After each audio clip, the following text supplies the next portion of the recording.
Nous sommes ici aujourd'hui, 31 mai 2026, à l'occasion de la fête des mères pour assister à cette noble cérémonie qui allait marquer un tournant décisif pour la réalité de notre communauté haïtienne en ce qui a trait au respect des droits fondamentaux inhérents à la personne humaine. Vous savez aussi bien que nous que la société haïtienne vit à l'heure actuelle une situation d'insécurité où les droits humains, où la dignité humaine ne sont pas respectés. Ainsi, pour pallier à ce problème, nous proposons et nous lançons l'Institut pour les droits humains et le développement en Haïti, dénommé IDHDH, pour proposer des solutions viables à cette crise, pour proposer des solutions pouvant résoudre le problème d'insécurité, le problème de dignité humaine que nous connaissons aujourd'hui. À cela, nous vous souhaitons les plus cordiales bienvenues à cette cérémonie. Et nous profitons de l'occasion pour souhaiter bonne fête à toutes les mères du monde, notamment aux mères haïtiennes qui sont là avec nous ou bien qui nous suivent de par le monde. Merci à toute maman yo qui ba nous vie, merci à toute maman yo qui représentait la vie et merci aussi à la mère divine, si nous avons considéré comme ça. Pour continuer avec cette cérémonie, nous allons maintenant cantonner l'hymne national d'Haïti, premier couplet de la Dessalinienne, et je vous demande de prendre une position debout pour cantonner ce couplet, premier couplet de la Dessalinienne. Marchons unis, dans nos rangs, point de traître. Distingué membre fondateur de l'IDHDH, chers collègues défenseurs des droits humains, membres de la presse parlée, écrite et télévisée en ligne, mesdames, messieurs, en vous rang, grade et qualité tout respectés.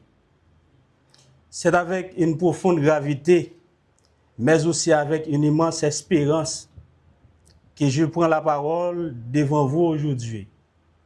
Nous sommes réunis pour marquer un jalon essentiel dans l'histoire contemporaine de notre pays.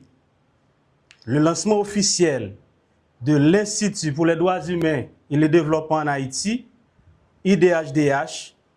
Aujourd'hui, nous célébrons la fête des mères, mais aujourd'hui marque également la naissance officielle de notre organisation dédiée à la défense des droits humains. Prendre l'initiative de créer un tel institut en Haïti, aujourd'hui, n'est pas un acte ordinaire. C'est un acte de foi, de résistance et de responsabilité civile. Nous ne pouvons pas ignorer le contexte dans lequel l'IDHDH prend naissance. Notre chère patrie traverse une crise multidimensionnelle, profonde. Les droits les plus élémentaires de nos concitoyens, le droit à la sécurité, le droit à la vie, le droit à la libre circulation, le droit à l'éducation, le droit à la santé sont quotidiennement mis à rude épreuve. L'insécurité et l'impunité érodent les fondements même de notre état de droit. Face à ces tableaux, le découragement serait facile, mais le silence et l'inaction seraient coupables. C'est précisément parce que la nuit est sombre qu'il faut assumer les flambeaux de l'IDHDH est l'un de ces flambeaux. Et choisir cette date pour lancer notre mouvement n'est pas un hasard. C'est un choix guidé par le sens. Les mères sont par excellence les premières gardiennes de la dignité humaine. Ce sont elles qui, les premières, protègent la vie, nourrissent l'espoir et transmettent les valeurs de la justice et d'égalité et de respect.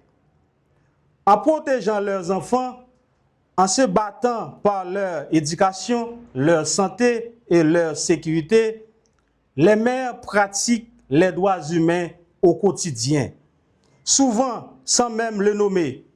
Pourtant, partout dans le monde et au sein de notre communauté, les femmes et les mères paient un tribut disproportionné face aux injustices. Elles font face aux discriminations, aux violences, aux barrières économiques et au manque d'accès aux opportunités les plus élémentaires. IDHDH a pour principaux domaines d'intervention. D'abord, l'éducation aux droits humains, exercer les pressions pour que l'État puisse reconstruire les monuments historiques de la nation, parce que nous constatons que le Palais national effondré depuis 2010 jusqu'à maintenant, gouvernement provisoire monté, gouvernement et constitutionnel monté, pourquoi jamais pencher sous question monument ça, un monument historique côté nation besoin reconstruire monument pour l'État reconstruire monument ça. Assister les personnes arrêtées arbitrairement en situation illégale socialement difficile. IDHDH là pour moun yo arrêté illégalement, moun yo fait injustice.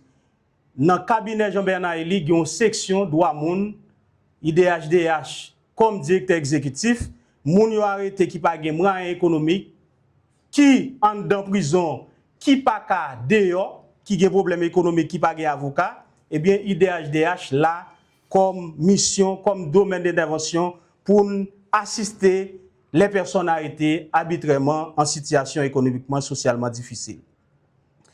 Domaine d'intervention, dénoncer et élaborer des rapports sur les cas d'impunité et de corruption en Haïti. Eh bien, nous connaissons question impunité, son bail qui grave dans le pays. Eh bien, IDHDH, par exemple, si nous prenons et moun ou cap déplacé, quitter Kayo, dans la Tibonite, dans Port-au-Prince, tout partout à travers le pays, eh bien, IDHDH gagne un rapport, l'adresser, si tout le monde qui en bas la ville là, qui quitte, moun qui déplacé yo, qui quitte espace côté yo et Kayo, eh bien, moun sa wap souffrir en pile, gagne IDHDH après le pencher sur et problème ça yo. Obligation de rendre compte sur les responsabilités des autorités de l'État.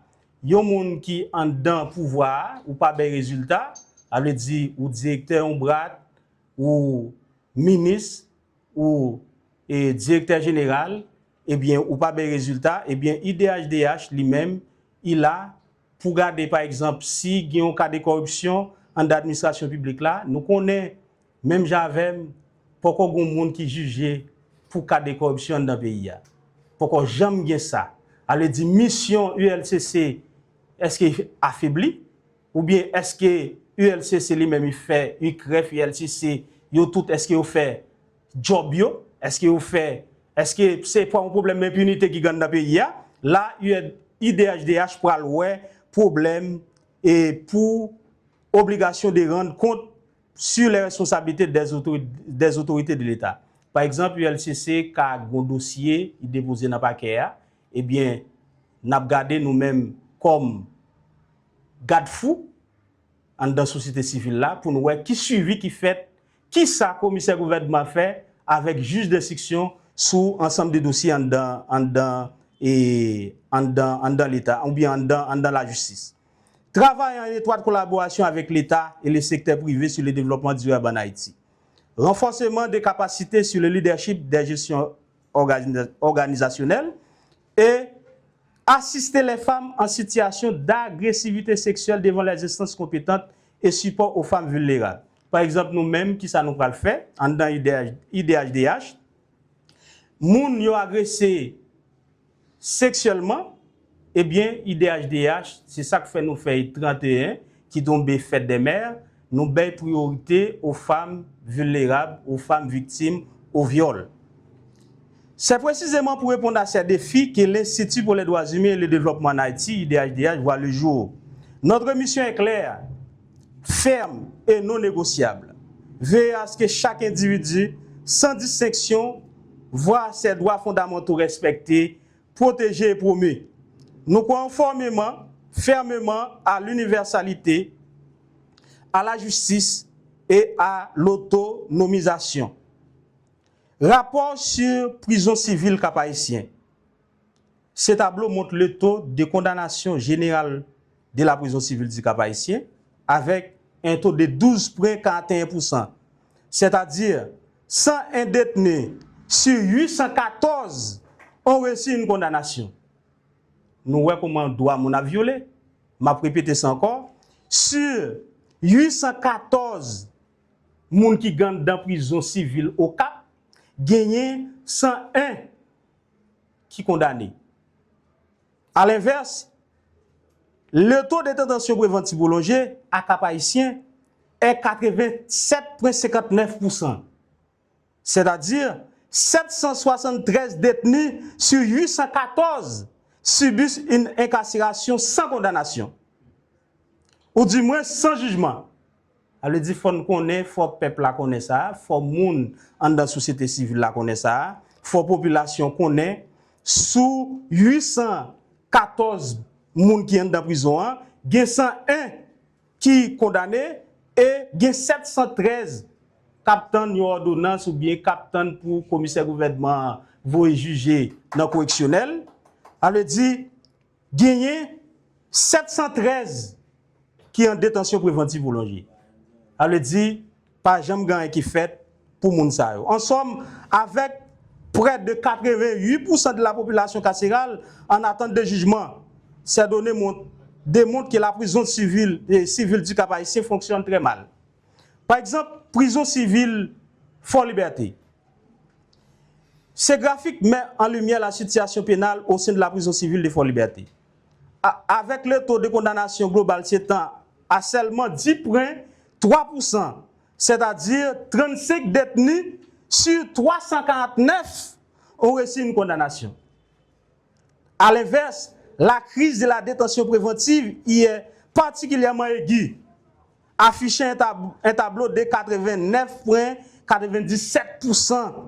Ce pourcentage signifie que 314 individus à Fort Liberté sur les 349 que compte l'établissement subissent une incarcération sans condition. Le taux élevé de personnes en détention préventive prolongée est depuis plusieurs années une préoccupation majeure en Haïti. Autant pour les gouvernements, les organisations des droits humains et la population. L'un des facteurs qui alimente ces phénomènes, c'est le dysfonctionnement structurel du système judiciaire, qui se traduit notamment à travers la vétusté de la loi pénale, en particulier le code pénal et le code d'instruction criminelle. Nous voyons un travail ancien parlementaire a été fait sous code de procédure pénale avec code pénal là. Jusqu'à maintenant, il n'a pas jamais publié. Elle dit, jodi a nous situation comment lié côté loi pénale yo des yeux ou gagne un code qui date depuis 1800 combien. Elle dit jodi a le manque d'implication des acteurs judiciaires dans le respect des procédures et l'application des lois existantes, leur difficulté à collaborer efficacement à l'administration. Elle dit la juridiction Cap-Haïtien et de Fort Liberté, pour ne pas dire tout pays connaît un phénomène exagéré, quand un pile moun a péri dans la prison, côté droit moun pas respecté. Nous disons la juridiction du Cap-Haïtien, particulièrement la prison civile de Cap-Haïtien, il y a un taux de 87,59% des détenus pour des détentions préventives prolongées. À l'État haïtien, nous offrons une collaboration existante mais constructive. Nous serons là, l'IDHDH, pour appeler les engagements nationaux et internationaux, mais aussi pour aider à recevoir les solutions. À la jeunesse haïtienne, nous disons, cet institut est le vôtre. C'est la plateforme qui doit vous permettre de réclamer pacifiquement et techniquement le pays auquel vous avez droit. Nous remercions les membres du cabinet Jean-Bernard Elie. Une organisation des droits humains ne peut rien faire seule. Les droits humains, les droits ne se donnent pas, ils se défendent ensemble. C'est pourquoi le lancement aujourd'hui est un appel à la mobilisation générale. Nous avons besoin de votre énergie, de votre expertise, de votre soutien et de votre voix. La route sera longue, les obstacles seront nombreux, mais la cause de la dignité humaine en Haïti vaut tous les sacrifices. En ce jour de lancement officiel, nous prenons le pari de la justice, le pari du droit et le pari du développement. Que l'Institut pour les droits humains et le développement Haïti vive pour que vive une Haïti juste, souveraine, prospère et fraternelle. Pour conclure, je souhaite une excellente fête à toutes les mamans présentes dans cette salle, particulièrement ma femme, Maître Lisa Pierre, et à travers le monde, et particulièrement les mamans du département du Nord-Est. Vous êtes la source de notre inspiration. C'est pour vous et avec vous qu'IDH-DH commence son combat aujourd'hui. Vive les droits humains, vive la justice et longue vie à l'IDH-DH. Merci beaucoup.